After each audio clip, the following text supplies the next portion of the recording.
ನಮಸ್ಕಾರ.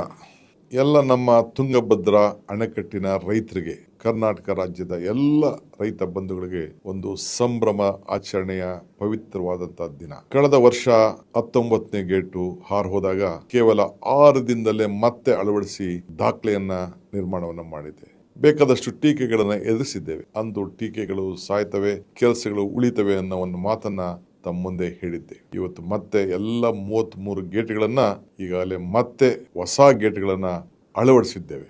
ಇದೇ 25ನೇ ತಾರೀಕು ಜೂನ್ ರಂದು ಕೇಂದ್ರ ಸಚಿವರಾದಂತಹ CR ಪಾಟೀಲ್ ರವರು ಈ ಸಂಭ್ರಮ ಆಚರಣೆಯಲ್ಲಿ ಭಾಗವಹಿಸ್ತಾ ಇದ್ದಾರೆ. ನನ್ನ ಜೊತೆಯಲ್ಲಿ ತೆಲಂಗಾಣ ಮತ್ತು ಆಂಧ್ರ ಪ್ರದೇಶದ ಮುಖ್ಯಮಂತ್ರಿಗಳಾದಂತಹ ಚಂದ್ರಬಾಬು ನಾಯ್ಡು ಅವರು ಮತ್ತು ರೇವಂತ್ ರೆಡ್ಡಿ ಅವರು ಕೂಡ ಭಾಗವಹಿಸ್ತಾ ಇದ್ದಾರೆ. ಭಾರತದ ನೀರಾವರಿ ಯೋಜನೆಯಲ್ಲಿ ಇದೊಂದು ಐತಿಹಾಸಿಕವಾದಂತಹ ಒಂದು ಅಧ್ಯಾಯ. ರೈತರ ಬದುಕನ್ನ ಹೊಸ ರೂಪವನ್ನ ಗಳಿಸಲಿಕ್ಕೆ ತಾವೆಲ್ಲ ಶುಭವನ್ನು ಕೋರಬೇಕು ಅಂತೇಳಿ ನಾನು ಪ್ರಾರ್ಥನೆ ಮಾಡ್ತಾ ಇದ್ದೇನೆ.